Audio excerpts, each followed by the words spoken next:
Okay, we'll call the meeting to order. Roll call, Mr. Kaminsky. Present. Mr. Kunkel. Here. Mr. Thomas. Here. Second Scholar, Ms. Van Bergen. Here. And I'm here. I call the meeting is in order. Do I have approval for the minutes, a motion? Mr. Kaminsky moves. Ms. Van Bergen seconds. Anybody have any changes? All those in favor? Aye. All right. Any public comment this morning? No, nobody signed up. Okay.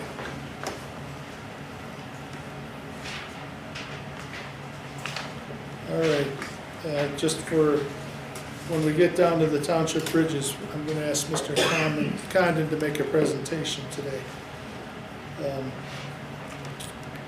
Member comments, Mr. Kunkel, or Kaminsky. Yeah. Any colorful metaphor. He should talk will too. do. He should talk too.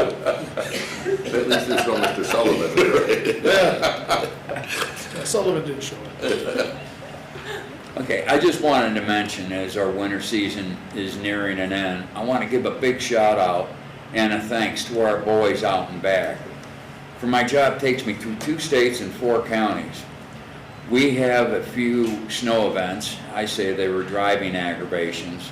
My drive starts out on the best county and township roads around and ends up on the worst county roads, where I'm not even sure they know what end of the plow to put on the truck to shovel.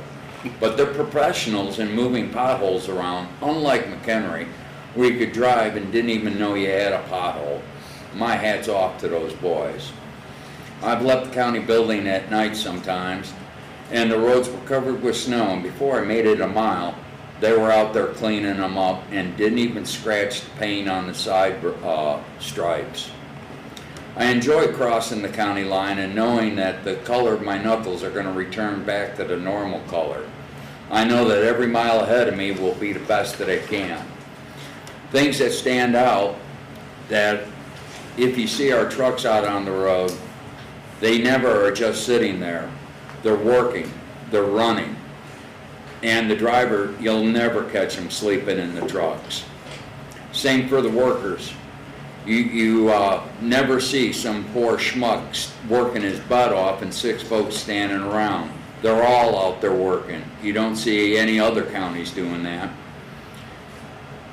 How they run those big rigs with such ease and never harming them is beyond me. If I could or had the authority, I'd have them pack up their bags, move out and take their show on the road and teach other counties how to do the job right and have the efficiency of our county and townships and save money. Our boys have that down pat. To that end, I say a job well done and thank you for all your hard work. That's all I have. Thank you. Good job, I guess, and gals. All right, routine consent agenda. Before I go to that, Mr. Kunkel, did you want to say anything? No. Anybody want to pull anything off routine consent? Mr. Kunkel. 5-3. All right, anybody else?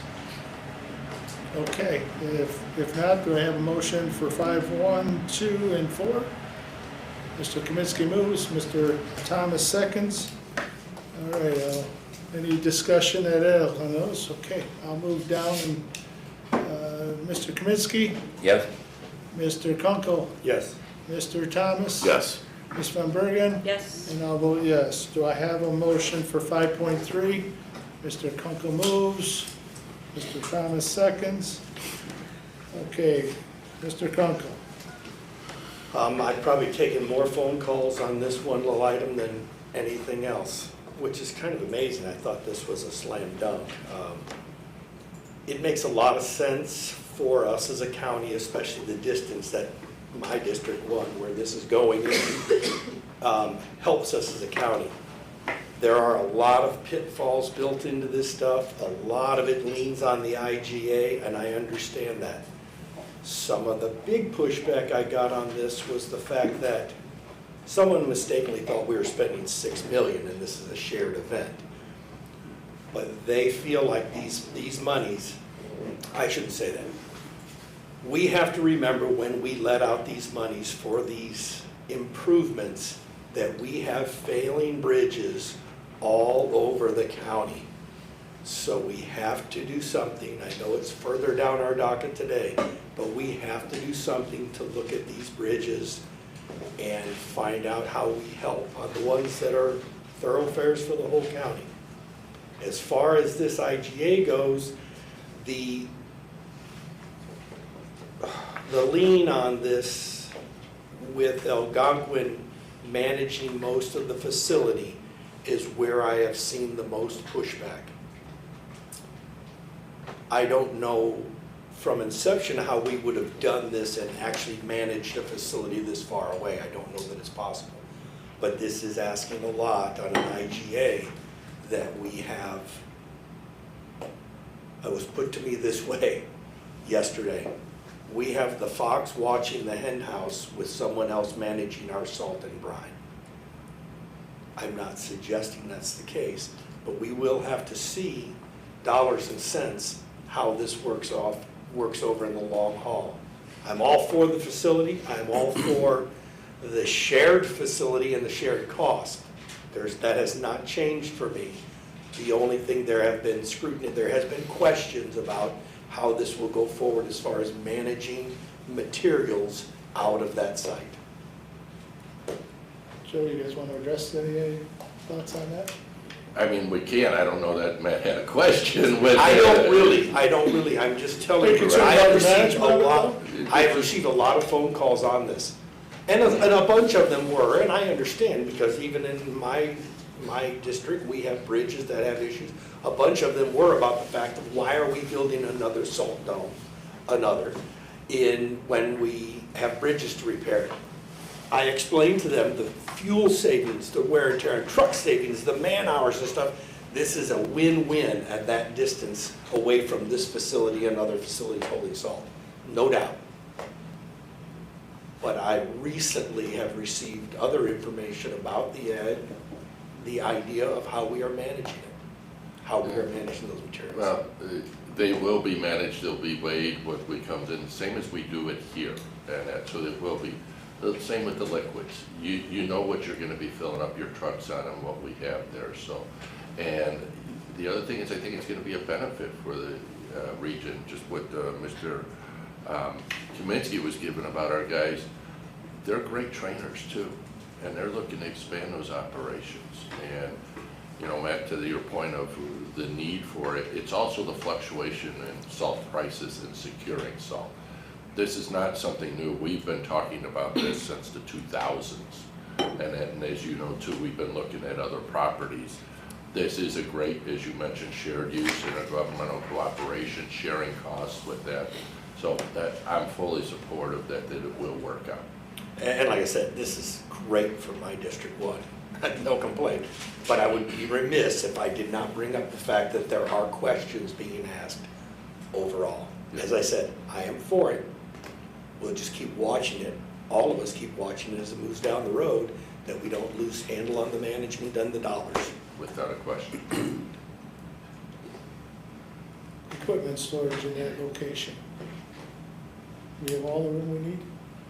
Well, we went from this, it's not, you know, originally we were looking to put a facility, a building there, but space just was not there. Right, that was my question on this. Is there a possibility we can find a location nearby to store our equipment down Well, there? So we're not, We're always looking at that, as you guys know, it just, there hasn't been one come up. and we put an offer in, remember from before on a parcel, Yeah, individual said they had another one, that parcel's never sold. right. We can only do so much of what our hand is, and. No, I know, and that's what I that's- just wondering, if we were actually going to continue to look for. We will parcels always for be equipment. looking for those options of where we can do things, and whether it's there or something closer to here, who knows with that, with the future, is we're always looking, it's just we haven't been successful, you know, since we started talking about I this. know Matt volunteered his backyard for us. I Wow. got a piece up the road to be all right. Okay, anybody else? Right, so in that southeast corridor, what type of snowplows do you set it down there? Is it the brine trucks or is it both? Well, there's brine on every truck. There is. Yes, there's Okay. liquid on every truck, so you fill it up with the liquids that are on side carriers, or maybe even some we got any in the back too. And any of them are just mostly Just the sides. sides, and then a fully loaded truck too. And, So the brine, is that a pre-treatment? Or It can as be. it's snowing, are you using that? well, we have treated salt that we use for it, and that, Okay. and that we could go out there and do pre-treatment. Okay. And it's, everything that we do from here, we could do from there.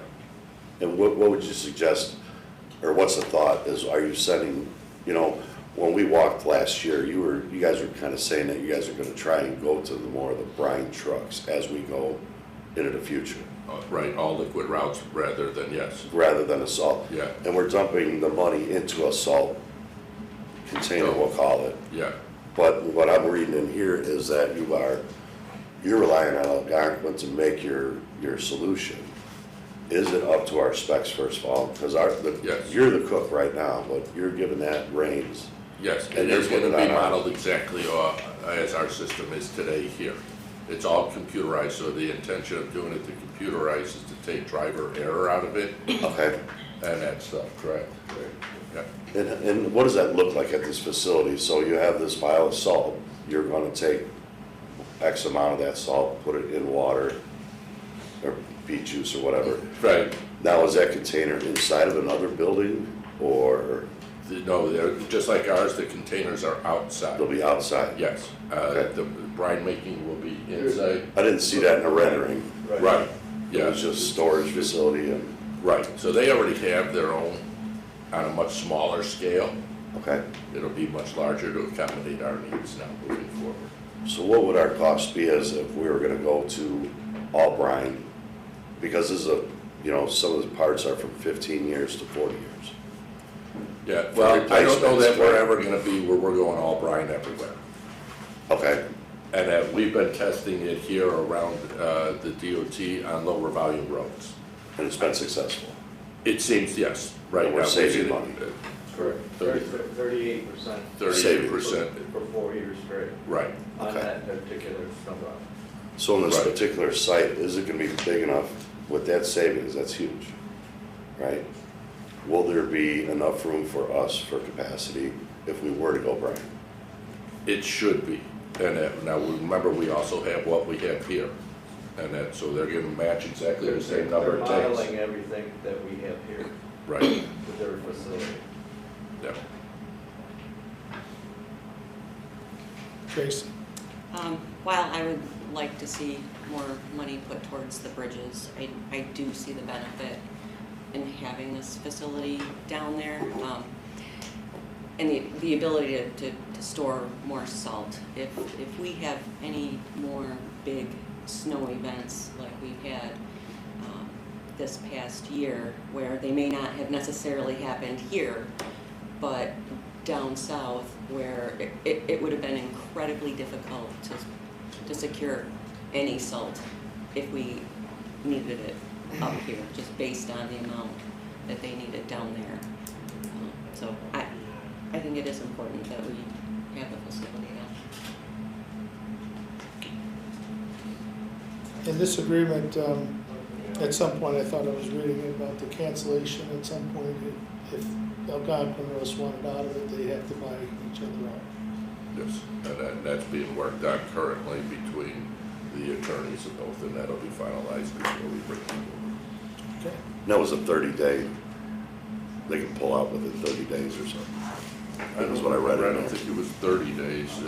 It's pretty quick. Does anybody remember that? It was, It was fairly quick. So the question was referring to termination in 30 days? Yeah. Yeah, was that, what's the date in the No, agreement? there's no termination clause in 30 days, one way or the other. Really, the discussions were 30 days for payments of invoicing. That's where the 30 days were coming into. There are notices, 30-day, 60-day notices, depending on what was happening. Some of the termination clauses have been modified since this draft, that's why we put it out there. As Joe was saying with the attorneys, we made some balances back and forth. So you'll see a couple minor changes, but the general structure and everything that you're seeing here is identical from what the final agreement is. But if Algonquin, a future board, wanted to terminate us, they would have to pay us back our investment. Well, that was the initial. That is correct, right? That was, it would have to be determined, as the conversation was going back before, between the attorneys, settled upon the terms mutually separating in writing. And so the So, way, yeah, I can you can speak speak to about the it. way it's currently drafted, and we just finished up the final negotiations yesterday afternoon in a conference call with their attorney, is it's a mutual written termination. With the concept that at the time that the parties mutually agree to terminate, those issues will be addressed. Okay. The only other way to do it is to do a depreciation schedule and to get very technical in terms of how you do that. Okay. All right, anybody else have any questions? Okay, I'll start with Mr. Kunkel, Yes? Mr. Thomas. Yes. Mr. Kaminsky. Yes. Ms. Van Bergen. Yes. And I'll vote yes. Okay, we're down to new business, the Eagle Scout. All right, exciting opportunity here. Ernest, are you gonna kick this off? Sure, Yes. yes. And introduce yourself and maybe even mention that, your association with the Boy Scouts. Not a problem. Good morning, everyone. Ernest Barber, McHenry County Division of Transportation. I'd like to ask Nolan and his father to come forward. And please allow me to introduce these two gentlemen to all of the transportation community. This is Nolan Ranieri. He is a member of the Crystal Lake Troop 127 of the Sycamore District of the Black Hawk Council of Scouting America. We had a fantastic opportunity here at the McHenry County Division of Transportation. We have been given a chance to see the future leadership of America. Nolan participated with us in the accomplishing of his rank of attaining Eagle within Scouting America. As we look at this, it's sometimes wondered what all that requires. In addition to the Scout having to go through multiple ranks, having to attain about 1 million merit badges, plus or minus, and do at least a dozen or 2 dozen board of reviews. Once they have gotten to the point where it is Eagle, it is now up to them. They need to find an entity that will work with them, present a project, take that project to Scouting America, get Scouting America to say, yes, we accept it. Then, all of that done, proceed to find the resources, both physical resources and labor needed, to accomplish the task, coordinate and accomplish the task, then submit a mountain of paperwork. It's a mountain, right? It's not a molehill, it's a mountain of paperwork. Attain all of those approvals, and finally, you attain the rank of Eagle. The project that Nolan worked on with us, I hope that all of you are familiar, but if you are not, out at where Raycow, Randall, and McHenry Avenue intersect down by Crystal Lake, there is a remnant piece of right-of-way that after all the reconfigurations that occurred at that intersection, it was not able to be a viable parcel, it was not able to be vacated to any, so the decision was made to turn it into a prairie planting. In that prairie planting, there are actually 3 different prairies. Nolan's concept was, let's make it a little more interactive. So in addition to a pathway leading into it with a small cul-de-sac area, there are 3 different placards that Nolan worked with our team in our sign shop to design, which not only states the type of prairie, not only presents a visual picture of what it looks like in full bloom, but also the species that are in that given prairie. Additionally, and for those, it's kind of an inside joke, you'd have to know it, there's also a bench. Everybody kids that all Eagle projects require a bench. So there's also a bench. And with that, we also have a bit of a video presentation that has been compiled because we kind of documented what was going on. But first, our sign shop wanted to present you with something special. So if you would kindly open that up, Nolan, and you can see what it is. While Nolan is opening that, I have to also tell you something. The reason his father is here, and it's very important, when a child receives the rank of Eagle, and having had 2 sons who did it, trust me, it's as exciting for the father that it's done as it is for the scout. I have personally vouched for that part. So, and Nolan, if you'd also show the group, since they're unfamiliar, the sign shop prepared a sign just for Nolan. Nolan, we're going to run the small video, and then if you'd like to say a few words, you are more than welcome. So please enjoy the video for a moment. Thank you.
Yeah, it took quite a while. I know like the prairies took forever to research, and honestly, I could have never expected for this project to be what it was. It took countless hours, but I'm glad on how it finished out.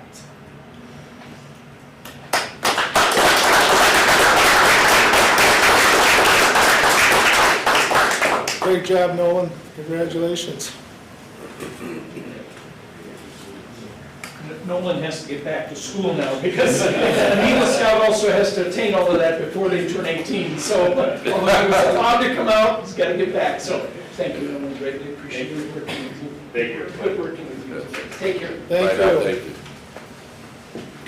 you. All right, old business. I'm going to call Jim Condon up to speak about, we're going to continue our discussion on the township bridges and overall interest. Jim Condon, Henry Township Highway Commissioner, here on behalf of the Township Highway Commissioners Association of McHenry County.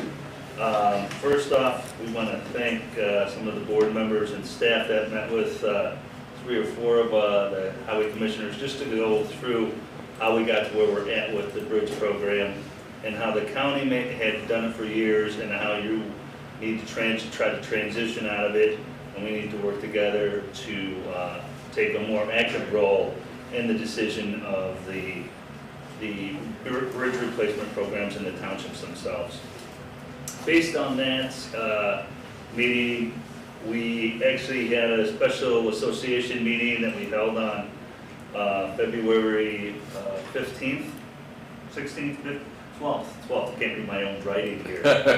On February 12th, the association had a meeting to share what we learned from our meeting with the county staff and a couple of the committee members here, and try to put together or discuss putting together a plan on how to either individually handle your bridges yourself or to move forward as a group, as an association, to try to work basically to pick up where the county has taken it previously.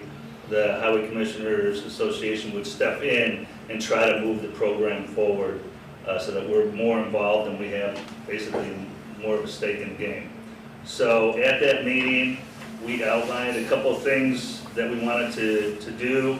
The first was to verify who wants to be, if we want to, as a group, participate in a bridge program as the association, or if we should just address it as individual townships. And to answer that question, Don Gold, who's the president of the association, had requested that we send out a resolution to the different township highway commissioners, asking if they want to participate or not. There's 17 townships. I can tell you that as of yesterday, 14 of those 17 have said, yes, we should do this as a group, and they are agreeing to that. I was unable to get in touch with 3 of them, but 2 of them have multiple bridges, so I can't imagine that they wouldn't participate. So we basically expect all 17 townships do want to participate as a group in resolving this problem. So I think that was step 1. And then step 2 was to determine, to try to form a group of highway commissioners, a committee, as you'd call it, a committee of highway commissioners of 5 township highway commissioners in the county to kind of lead the, instead of having a discussion of 17 all the time, similar to what you do as your committee. And then the board members, we would have a committee of 5 who would then collect the data on bridges, evaluate the status of bridges, evaluate which bridges, try to make a decision on which bridges are going to move forward first. Similar to what the county has been doing for the last 30 years. You've been making those decisions through your staff on your committee. Basically, we're setting up a committee of 5 members, or the plan is to set up a committee of 5 members, who then would review data, take the data that the county has already accumulated, in addition to information from the townships and what they plan on doing moving forward, and then try to create a priority list of which bridges to move forward with first. So then create the committee. Once the committee is created, accept proposals or requests from the various townships to have their bridges included in the bridge program, and to try to get their bridges moving forward as fast as possible. Somebody has to make a decision. That group would review the proposals or the requests from the various townships, and then make a recommendation to the whole committee of the whole township committee of what bridges we would want to move forward, have discussion, and then eventually select the bridges, similar to what you've done internally, select the bridges that move forward. At that point, then assist them in, should follow my notes a little better. In addition to determining the order of bridges and that, and recommendations for what bridges would move forward, to educate the various township highway commissioners on things that would be expected of them. In particular, research what funding is available, and then what abilities they have from a taxing standpoint, what possibilities. In other words, if you have bridge problems, you have certain responsibilities that you have to cover yourself. Are you doing the maximum that you can from a taxing standpoint to cover your portion of your bridges, okay? Just to make sure that they're doing everything that they can, so that the local people, the local groups that benefit from those bridges are contributing as much as they can, the taxpayers in those areas, basically. And then once we make sure that they're at that level, and they basically have, as you say, skin in the game, then we would assist in trying to find other financial resources for them to move those projects forward. Then we talked about, once we determine which bridges, same thing that you do, which bridges go first. If you're using federal funding, going through a phase 1 study, phase 2 study, maybe doing, and from the funds that we know that we have, doing a phase 1 and a phase 2 every year to try to get the bridges moving along. And then eventually, hopefully, some federal funding comes back for bridge construction. We all hope that happens.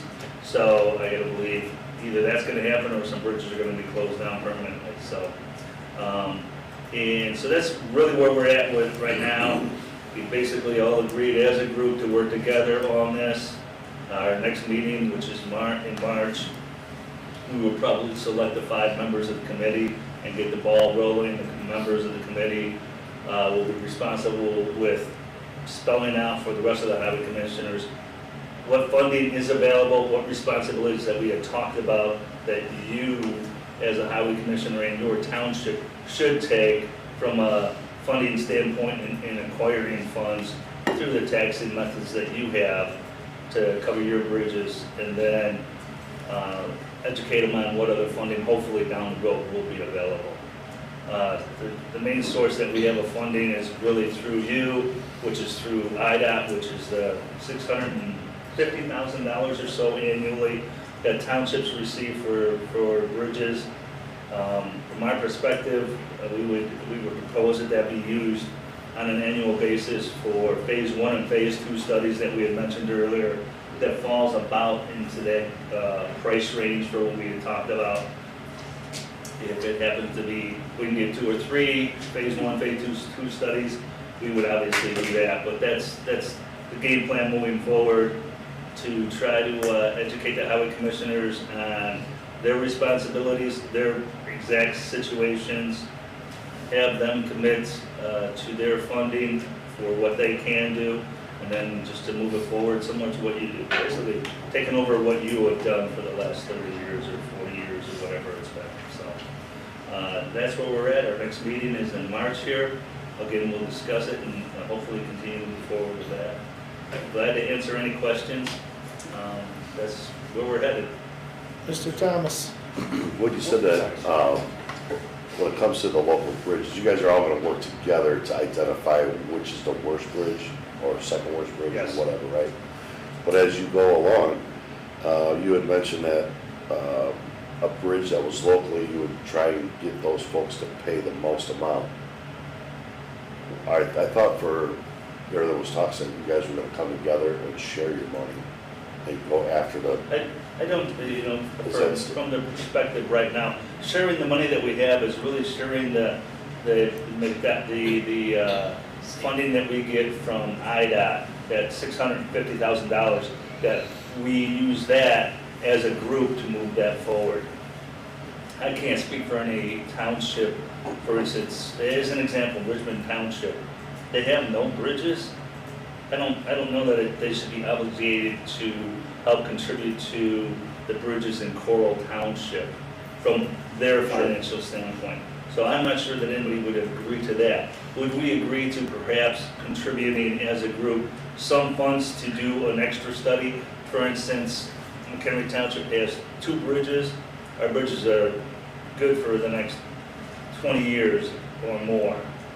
Would we consider helping out to complete enough funding to get one more study done, a phase 1 or a phase 2, and consider to utilize our budget as a group to move some of these forward, knowing that in 20 years we would get a benefit back? We may consider contributing additional funds, but that has not been worked out. There's no agreement that every township's going to contribute $50,000 a year to this group to do funding for everything. There's no intent. Why would Richmond Township do that? They shouldn't have an obligation for that. The shared funding is really the funds that are made available through IDOT for township bridges, and then if there are small portions that are needed to cover things, knowing that you'll get a benefit in the end, other townships would consider contributing small portions. So. okay, yeah, I guess it's just follow up, if you're gonna get that 675,000, I think was a number, trying to do phase 1, knowing before you use that money, will you be knowing that you're gonna be able to fund that job? Or are you using that money on phase 1? I can tell you right now today, from our discussions with some of the committee members and the staff, there isn't enough money out there available to do it. But that is also, if you're only at the phase 1 study, you're 3-4 years away from the actual construction, the actual funds. I would hope that, we've been going through this process, and federal funding has been over-promised, is maybe the right word? Over-programmed, yeah. Over-programmed, that's the word I was looking for.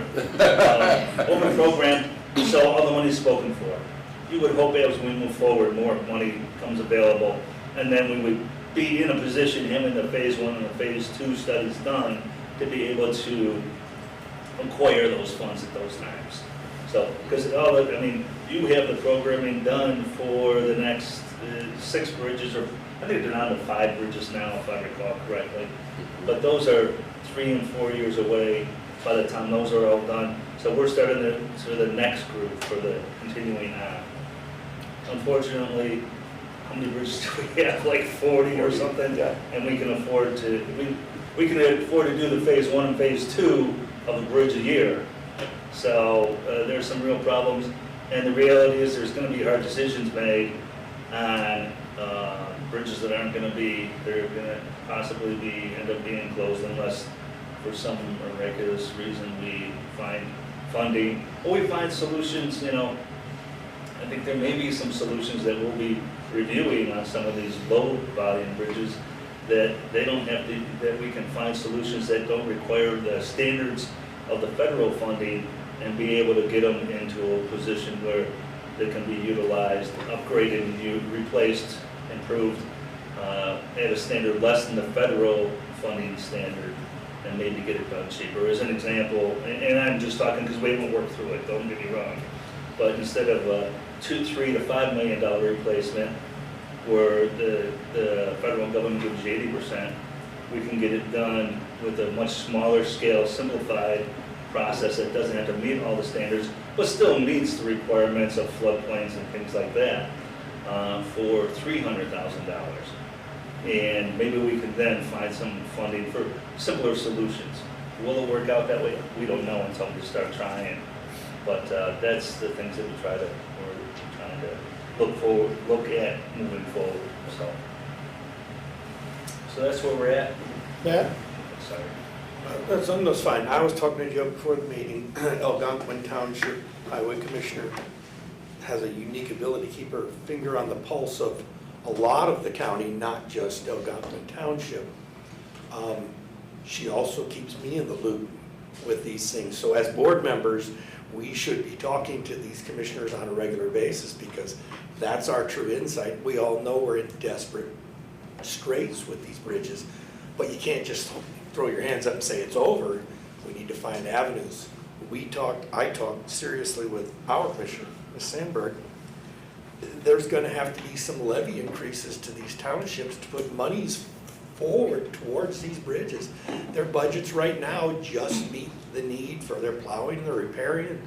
Bridges just are a back burner for a long time.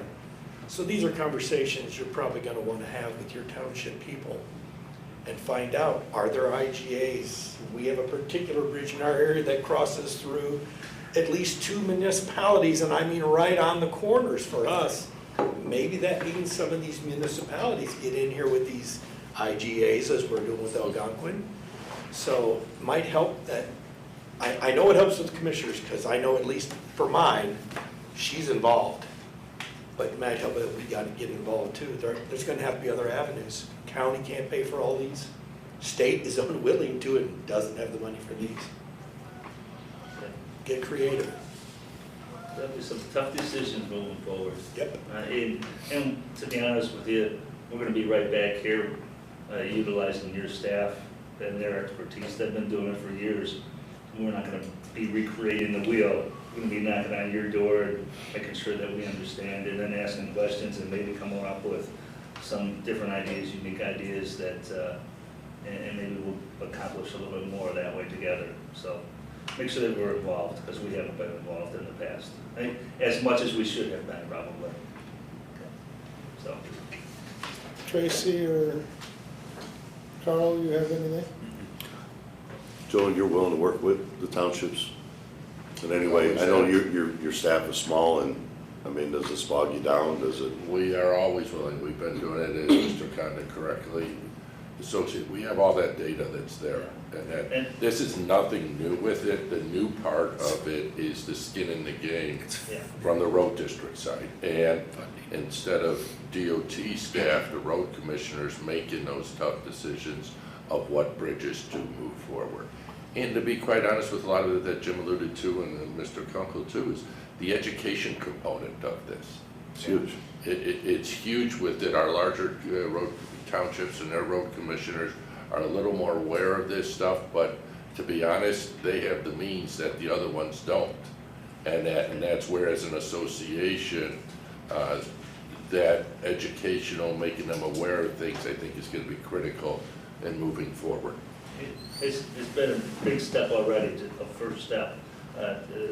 Kudos to Don Go, the president of the association.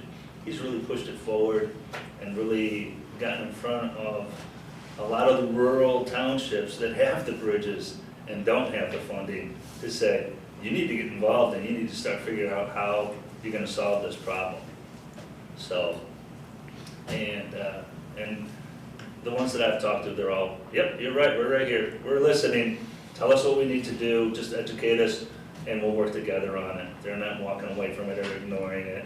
There was some concern about that, and I think I've seen just the opposite, that they're like, thanks for giving us the information and helping us to move through it. So I don't see anything negative. I've been pleasantly surprised as we move forward here, so it's good.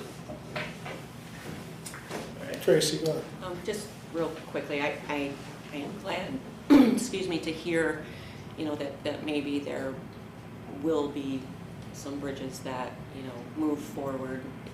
And we had a bridge in Hebron Township, that we were able just to repair. And that's always kind of been my concern. Why are we spending $5 million on a township bridge when maybe we could go repair it for much, much less? I am very familiar with the rural highway commissioners' budgets. I mean, they don't even have enough budget to pave a mile in their townships, and these townships are the ones that have the most road miles. So for them to pony up even 20% of 5 million is just not feasible. So I'm glad to hear that, they're willing to step forward and learn the process, and, hopefully down the road, we can help towards that. But spending $5.5 million on a township bridge is just, for me, just ridiculous. When these guys know how to fix things, they take very good care of their roads. And the work that they contribute to each other. I know Don Goad helps, out in helping a lot of the rural township guys get things done, and sometimes show them how to do these things. So I appreciate that. Please tell him that, and I just want to. I really hope moving forward we can help these guys out, because it is going to be incredibly difficult for them, and I have a bad feeling we're going to see some bridge closures coming up. So.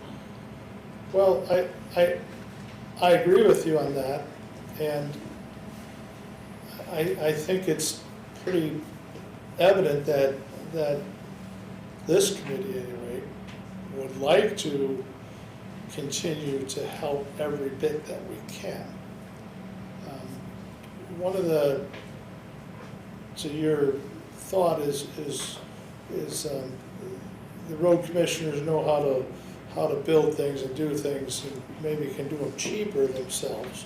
But I think that subject came up about the standards, whatever, that we can't go outside of those standards as the county.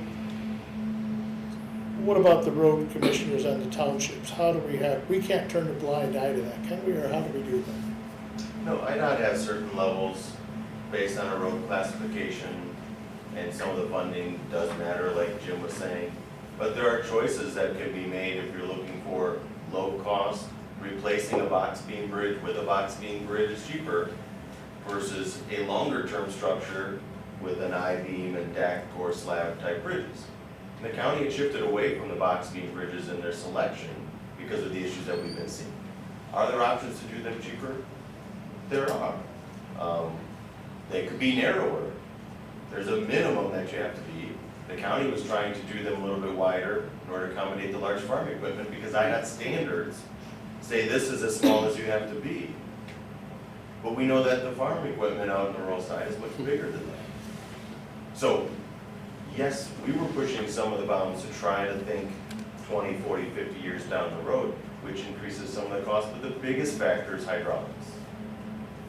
If we can pass hydraulics and replace a bridge deck like we did on Vandekar, we do those options. If hydraulics don't pass, you get a new bridge, it comes up higher, and we reconstruct it. And on engineering, I know our engineering is always so expensive when we do it. Do the road commissioners, and I'm throwing this out there because I've asked this question, but I want everybody else to hear the answer to it. They don't have to use our engineers. And they could possibly get this engineering, that 650 can go a lot further for them by using their engineers. Maybe, but. Unless they hire Jim. Speaking as an engineer, engineers are a unique quality. They're expensive.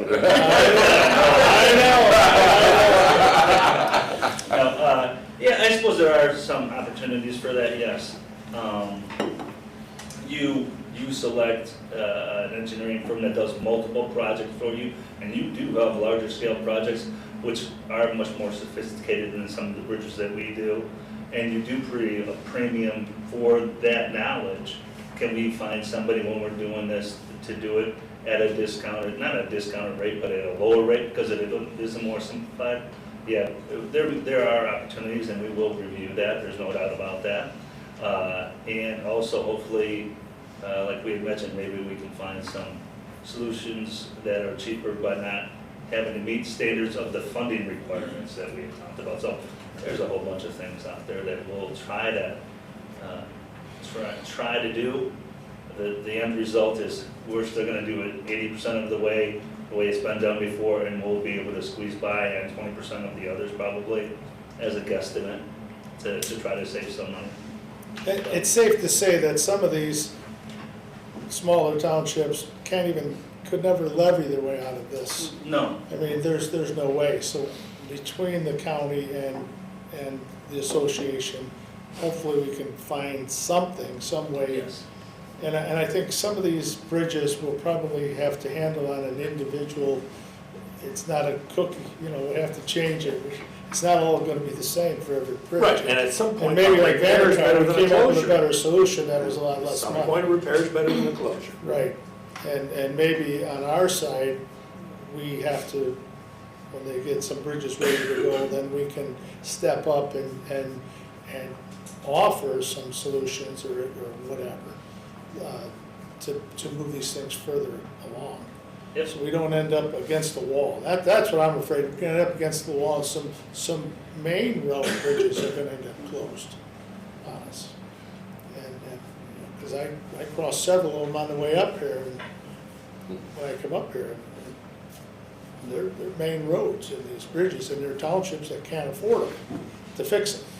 So that's something we all have to keep in mind, and of course, with our budget constraints and everything else, we have to be always in, very proactive thinking ahead of what's gonna happen to us. Jim, on your road commissioners that you've all talked to, you said you've talked to a lot of them already. And I know when we had our meeting, I had discussed it. Sometimes between the road commissioners and the township trustees, some of them have animosity toward each other and everything. Are we able to, though it doesn't happen overnight, but do we see any of them working toward a solution? I know it's early in the game, working toward a solution of working together, where some of them don't want to work together very well.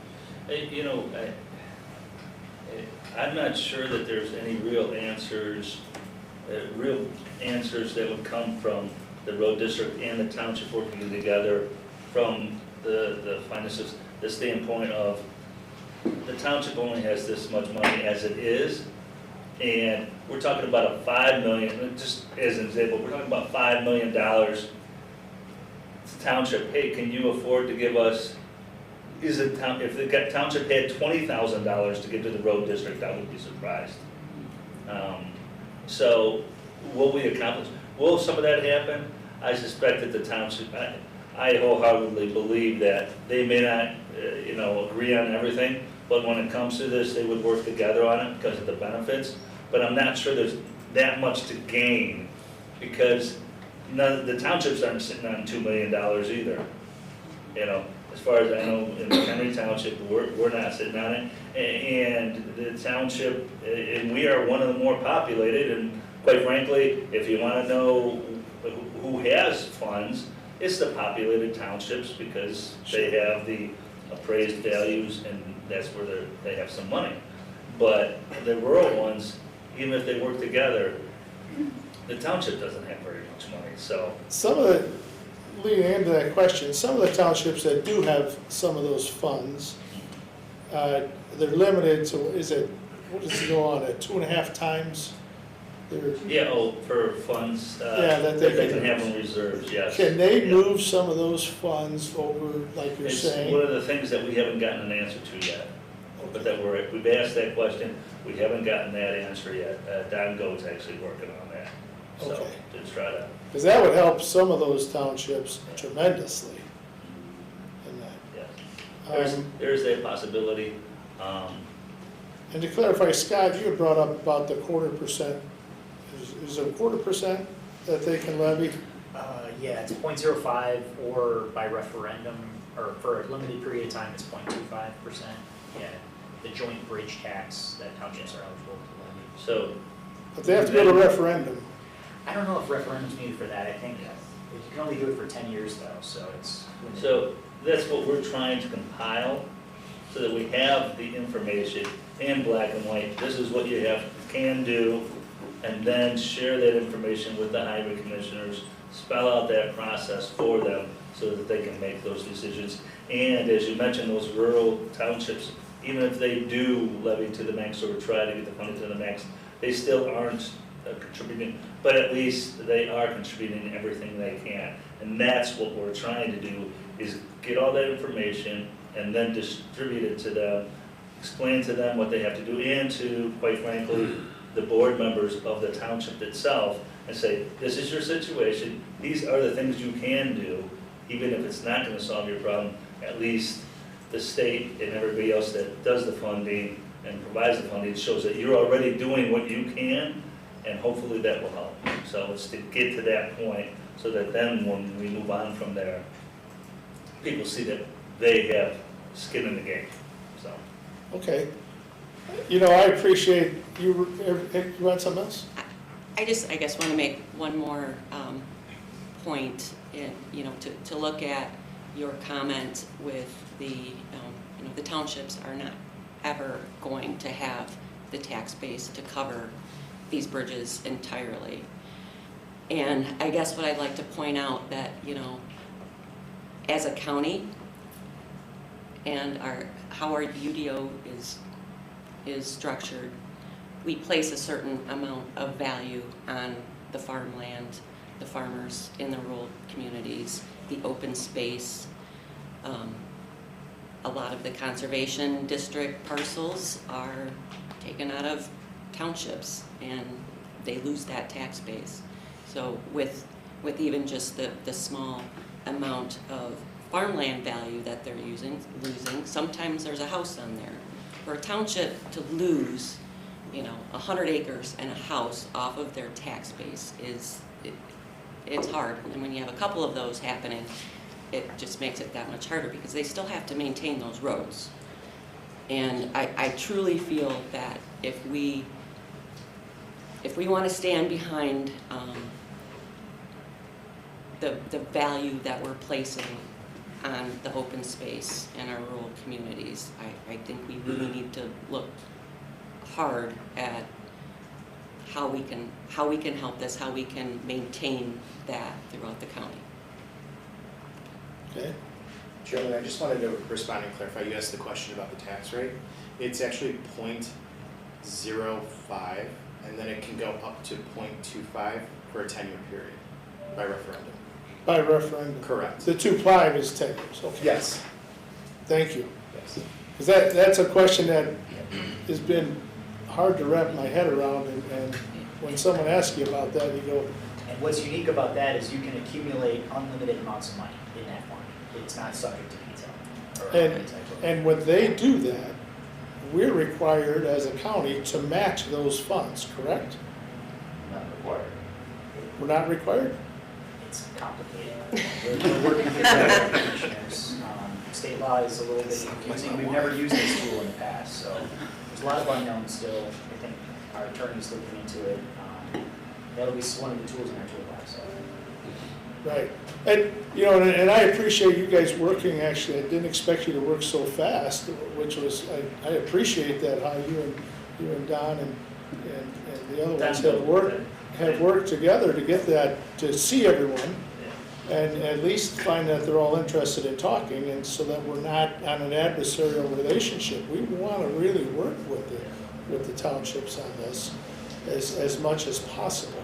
And I so appreciate it, and coming from supporting and the open space side of it myself, I want us to support you as much as we possibly can, but we have to have dialogue where it's not just a one-way street. And that's where the dialogue has to start, and you have, and I commend you guys for moving forward on this, because I think you guys realize the necessity of it also. So we don't have closed bridges, you know, and it's gonna come upon us sooner than later. Yeah, it will. Time flies. Yeah. It goes by really fast. Yes, and so thank you. I am gonna keep this on the agenda every month, so if we have anything new to discuss, I want us to keep it on the agenda as a discussion, kind of like we used to do the non-dedicated roads, the same way. So, And Chairman, Thank you, Jim. Thanks, Jim. thank you, Jim. if that's still a desire, we're prepared to present to the committee the whole this month. I know that was a request. Yes. The Administration. Are you ready, you think you can March. be ready for that? March, right? Okay. Yeah, we'll be ready for the March count, yeah. Yeah, I think we'll need to have some conversations on what the intent and how much do you want to go into this. Yeah. And that stuff, I think Mr. Condon and the Road Commissioners Association have demonstrated, and as you said, Chairman, much more quickly than I think the group anticipated, looking at those options. So I Right. don't know if that changes on what the perspective is here I- for the committee of the board. Do you want to use Jim during that presentation? As this committee gets to see it, but the other board members don't interact as much. I don't know how far you want to get into that. I would like, if the townships are willing to participate in that a little bit for questions and answers for the rest of the board members, so that our full board has an understanding of what we're up against, because they ultimately are the ones, if we're gonna put extra funds into this, they're the ones who have to make that decision.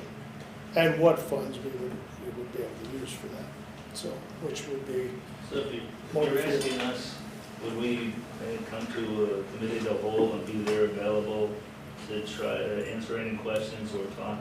And I'm pretty sure you're gonna find that we're gonna be there. Unless there's some reason, you know, if for some reason we couldn't make it because of other obligations, but otherwise, I would expect that you would have our full support in coming to a committee of the whole if you wanted us there. so, Scott, March. on our March March 12th, committee of the yes. whole,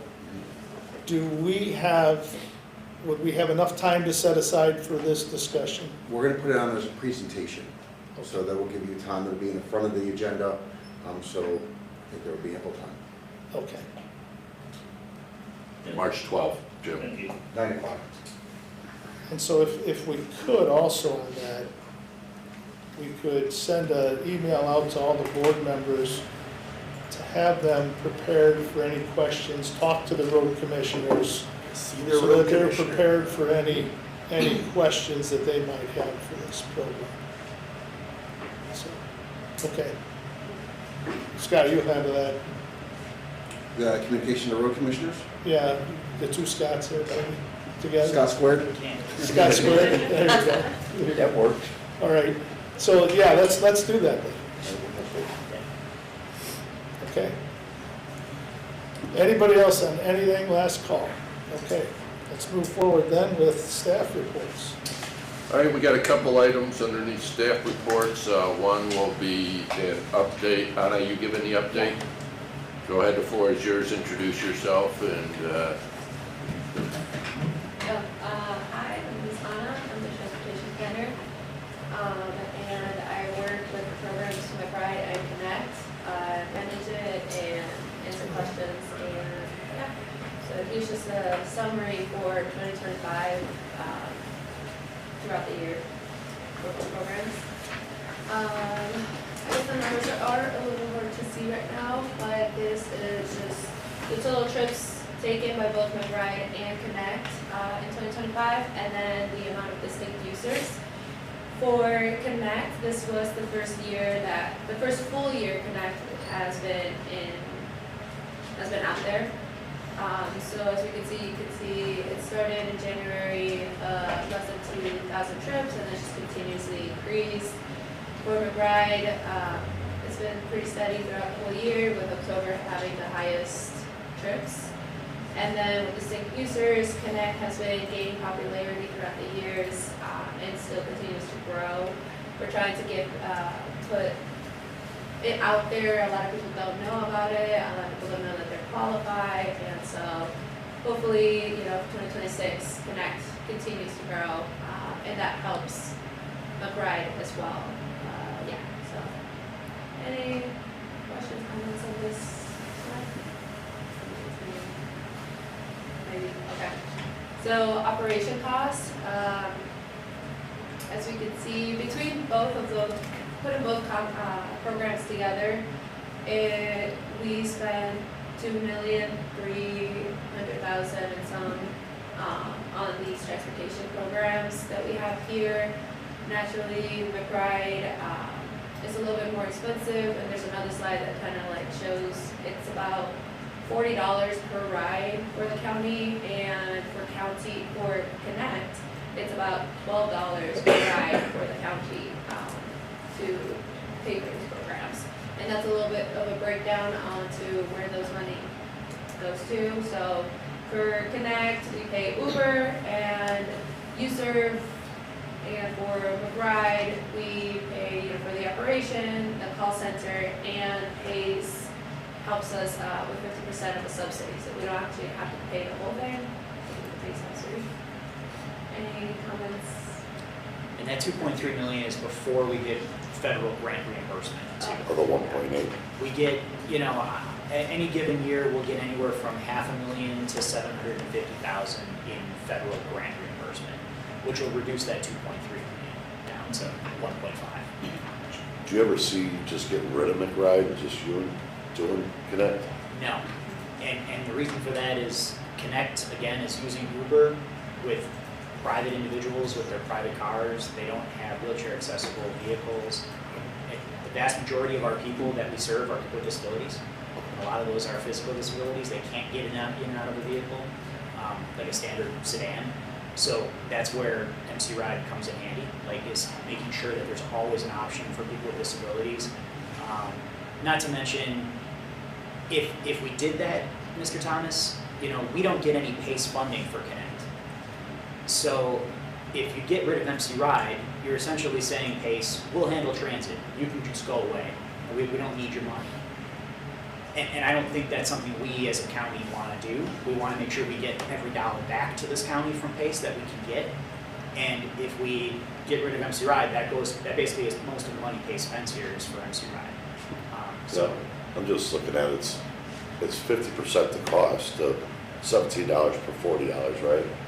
And you're getting about 50% from PACE. So it's like an offset, right? But everyone's going to jump over to Connect. That's probably going to rise. I don't see any call centers for Connect, right? It's all in the Uber app. There's no call taker. There's no call center. There's no Uber. So other than just we'll call it handicap accessibility, that's the only thing that really PACE is really providing. Well, it's that, and there's only so many Uber drivers in McHenry County, right? Yeah. We can't just create Uber drivers on trees. Sure. We can tell PACE to hire more staff for MC Ride. And put more buses on the road, which increases our level of service. We can't tell Uber to get more drivers in McHenry County. Sure. It's a private sector solution that, takes two to tango, so to speak. Thank you. Matt? I didn't see these numbers in the packet. Can we get a copy of this? Yeah, I'll send it out right now, actually, so you all. Thank you. Anybody else? Oh. Alright. So the average trip, so, from McBride. I'm kind of deaf, so you guys speak up a little bit louder. So the average trip, in McBride, it's between 6 and 7 miles. Currently, the fare ride for McBride is $4, standard fare $2, reduced fare for the first 5 miles, and then 25 cents for each additional. Come Much first, to remind, we're switching the fare structure for that. So the average trip will lie between the 5 miles to 10 miles range, which would change those fares from 4 and some change dollars for the standard fare to flat $6. And then for the reduced fare, which is for people with disabilities and seniors, right now they would be paying $2 plus some change for the average trip. In the new fare structure, they will be paying $4 flat. So a little bit more, but that would be coming March 1st. For Connect, it seems obviously, the average trip is larger or longer, and that could be because Connect is not restricted to just the county. You can go throughout the whole 6 counties, so specifically, maybe people take it to Chicago, so that kind of skews the average trip. But from just talking to people, most people take it within their own city. And so the average cost, that's to the county. I could put that in the other slide, but yeah, so that's what I was saying. It's about $12 for Connect that we pay per trip, and then about $40 to $45 for McBride per trip. Any?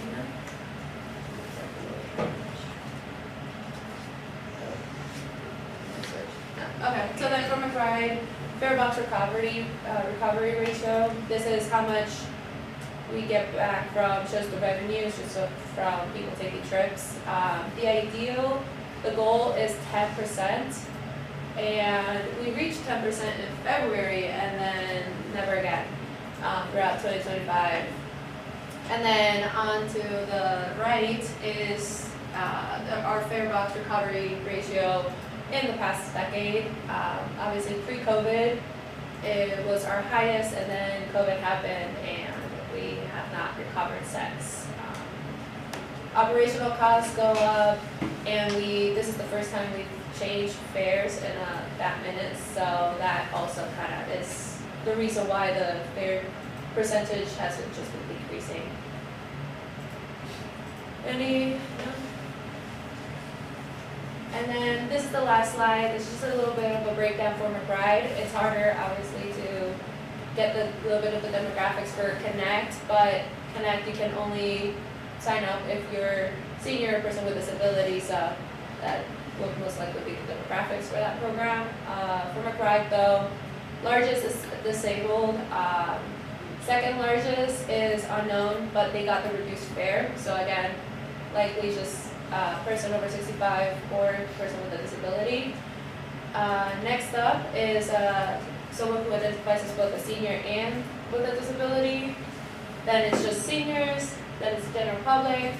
Then we also have the partnership with MCC, McHenry County College, and so the next demographic at 4% would be someone who went to MCC and identifies with a disability. Next up is just a student that went to MCC, not necessarily anyone with a disability, and then other. And then those are my summary slides. If anyone has any comments, questions, wants to see another one. There we go. One question, and maybe Scott, this would have to do with the courts, the funding that we put toward the plus center courts. Sure. Would there percentages be similar to this on the riders? Does anybody track that? Well, first off, that specialty courts transportation service is no longer existent. Oh, that's gonna be, No, the county decided not to renew that agreement with, the DOT decided not to renew that with specialty courts. So that program stopped earlier this year, well, late last year. And so right now, they're encouraging their specialty courts clients to utilize Connect, which is the Uber subsidy program. Now, that program requires that the rider pay $4 for their trip. Specialty courts, their old program, it was free. So what they're seeing is a lot of the specialty courts clients are not getting transportation now because of that $4 fare that we require on Connect. And so it's still an outstanding issue that they're dealing with. They're trying to find ways to give their clients Uber gift cards to help pay for that $4 fare, but there's inherently a cost to that. But to your question, Mr. Kearns, no, the program no longer exists. are they finding that people aren't showing up now that it doesn't exist? I think I mean, is that something we have to revisit, possibly? possibly. One idea that they, especially courts, approached me with is, could DOT help out with purchasing Uber gift cards? Because that's a cost that specialty courts can't handle right now. And that would basically create, ironically, Connect with an Uber gift card for a free ride on Connect would be a heck of a lot cheaper than the old specialty courts bus program that they were operating, which was close to $100 a trip. So if you give somebody a free ride on Connect, the county is still saving a lot of money compared to previously, what the previous program looks like. So there's a lot of options out there, but right now, they're just using Connect. Do we know how many and how, you got an individual, gotta give up $4 to get the court. How many times a month or a year does he have to do that? And have we ever thought of trying to educate them? And $4 is not hard to come up with. How about a few sodas at McDonald's saving instead of us? It costs a lot of money to give them money, Yeah. which, Yeah, why not educate them? Because Yeah. if they're only showing up once a month or once every 6 months, we're spending a lot to transport them for $4. Well, and keep in mind, that $4 is gonna be $5 soon, and it's 2 trips, so it's really $10 starting March 1st. It's, every time you gotta go to court and you're using Connect, it's $10 round trip, which I grant you is not, compared to other options, it's cheap. But for some folks out there, that's enough disincentive to just say, I'm not gonna go, or I can't go, right, because I gotta put food on the table. That's a Coke and a cheeseburger at McDonald's. But we don't track that level of detail. Specialty courts would have that information about, what their clients are spending and that type of thing. So we should just keep that in the back of our minds about a potential solution possibly for them. Yeah. But I think from a policy standpoint, though, everything Anna just showed, Connect will overtake MC Ride as the biggest transit program within a couple of years here. So for policymakers, what are we doing to ensure that PACE is coming to the table with some money to help us fund this huge transit program? Right now it's zero. They're not giving us anything. And so and really their contribution to the client, because MC Ride is going down as Connect overtakes, it takes some of their riders off MC Ride, and we're paying for that now. So that's a huge thing that I hope policymakers can get behind advocating for change. We've asked PACE to kick in some money for this, and so far they've been unwilling to. I don't see that changing without some high-level discussions. Yeah. okay. Well, with their everything going on with them, I don't see They've got more them- money than they've ever had. I mean, now the transit is flush with cash, and they're making improvements across the region, except here. They're not doing anything to sort of improve transit out here in McHenry County thus far. Hopefully I'm wrong, hopefully next month they'll start to do some more stuff, but we're the only ones in the region that have not seen any tangible increase in service, even though their operating funds increased by 50%, so they've got more money than they know what to do with right now, they're just not spending it here. So it's frustrating, It's an interesting Yeah, comment also. yes. Okay. Those transportation, did you guys do any, I guess, advertising about, you wanna start your own business, you wanna, you know, be an Uber driver? We have these programs. We've not done any of Is that. that against the rules or It's against? not against the rules, it's just, Bad we went business into this with pace. thinking that we would just take advantage of an existing company that's operating here. And hopefully, you know, just by us having this program, the number of Uber drivers The is market will increasing. fill to meet the need, that's not a problem, that's just regular capitalism at this point. Correct, and Mr. Pump was right, the intent was never for the government to come in and tell. Even the, I don't know if you guys are aware of it, I reason be, but handicap movement of people, which was exclusively on this NOC ride portion, there are private companies out there now, more and more of them, picking up and providing the service as a private service. So, I mean, you know, the market will drive that. Yeah, if they see the opportunity to make a buck, they're gonna go after it. Yeah, it's not just that, but, you know, there's a segment of society that we are obligated and we should be helping, and we should be helping with these rides financially, and then there's a segment of society that falls in between there that they can help themselves. It creates a niche market and it's starting to be filled. Connect is filling that also. Okay. And Connect also works with user, which kind of, to your point, goes and it's a little bit more focused on accessibility. So people who do have those wheelchair accessible private vans, or at least drivers who want to help people with disabilities, that's what U-Serve is for. It's not as popular naturally, a lot of people haven't heard of it. We have like 2 to 4 people currently signed up, but you know, it is increasing.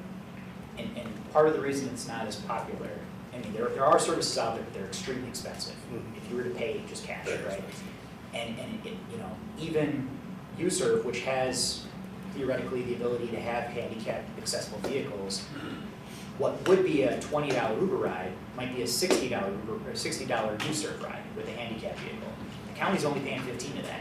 So now you're asking some person in a wheelchair to pay 45 bucks or whatever that number is. They're not gonna do that. And so we're not necessarily feeling the need using Connect for these wheelchair riders, because if you're in a wheelchair, you're using M2 ride. That's really, because there's a flat fee, you know what the cost is gonna be. Connect is basically however much the trip costs, we're paying 15 bucks a minute, that's it.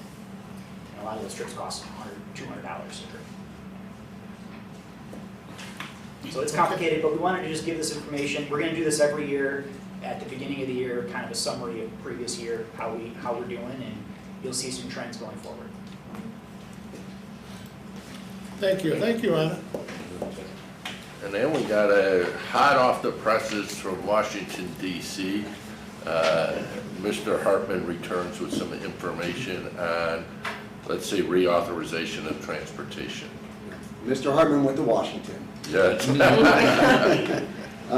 Yeah, we just returned, we had a delegation go to the NACO conference, National Association of Counties, and a really good turnout. The delegation consisted of myself, Deputy County Administrator Alicia Schuler, Chairman Bueller, Law Government Chair Pam Altoff, County Coordinator Shaylin Daigle, and we had two mayors join us too. We had Mayor Conant from Cary, and we had Mayor Sosine from Algonquin accompany us on this. And it's really important to go there because you really, you get a lot out of the conference, but you also have the opportunity to meet one-on-one with legislators, and I think that there's a lot that came out of that. I just want to touch on a couple items that are really relevant, obviously, to transportation. And in the county's federal legislative program, we talk about the, and advocate for the reauthorization of the Surface Transportation Bill. That is going to expire September 30th, and we got to hear from both representatives and our senators on kind of the status of that bill. Here's what I'll report without much detail. Our representatives, our congressmen, have a little bit more optimism on this bill being reauthorized. Our senators, Senator Durbin and Duckworth, appear to have a little bit less optimism on the bill. You know, there pieces of it are going to continue, but the question is, what's that going to look like? So I think that was interesting. You know, just a varying degrees of optimism between the two the two branches. But as part of that larger context, the larger discussion, there is a bill that NACO has been advocating, and our county organization, ISACO, has been really advocating. It's called BASICS bill. That is Bridges and Safety Infrastructure for Community Safety Act. And this is, it's known as House Bill 7437, or House Resolution 7437. It is really an exciting bill. Has a lot of potential benefit for the counties. There are 75 statewide county and municipal organizations that have supported this bill. And the key provisions include strengthening local partnerships and funding access. So really more direct funding from the federal to the local agencies, which is really important. Emphasizes and continues the Safety First initiatives. It really talks about fixing and upgrading bridges, which is really relevant, obviously, to the discussion we had earlier with the townships. It improves transportation planning capacity, which means provides additional funding to our MPOs. This bill has bipartisan support, but it is still in committee. It has not advanced out of the House committee yet. So a lot more to come, and it probably could evolve, and likely is going to evolve. But on its face, it looks like something very advantageous to counties, something that we are watching. We're advocating. NACO and ISACO, our state organization, are really advocating for it. So we had the opportunity to talk to our legislators about this bill and really express our interest and our advocacy for it. And I think it fell on good ears. I think they recognize the importance of transportation planning and the basics of. And we really talked about the connection of federal dollars to the local agencies. Moving rather than passing through the state, just coming to direct. Because I think that will increase some streamlining and efficiency. More to come on that. Like I said, it's still in the committee, and we'll see where it goes. The final thing I want to touch on, and this is something that will factor into a lot of your design work at the transportation level, is the SPEED Act. I don't know if you've heard of the SPEED Act. This is the Standardizing, Permitting, and Expediting Economic Development Act. Really, the key provision of this act is to really reform and speed up federal permitting and environmental review for projects. So what that will do is, with your transportation projects, obviously that takes a lot of time to go through the federal permitting process. The intent is to just modernize and streamline, the aspects of the National Environmental Policy Act, the NEPA Act.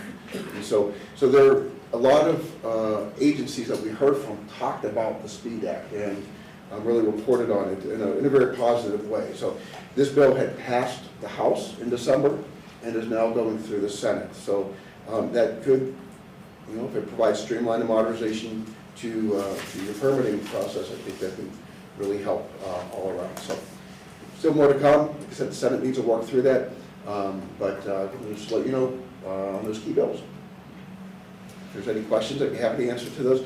But we'll be tracking those as part of the legislative program as we go forward. Thank you.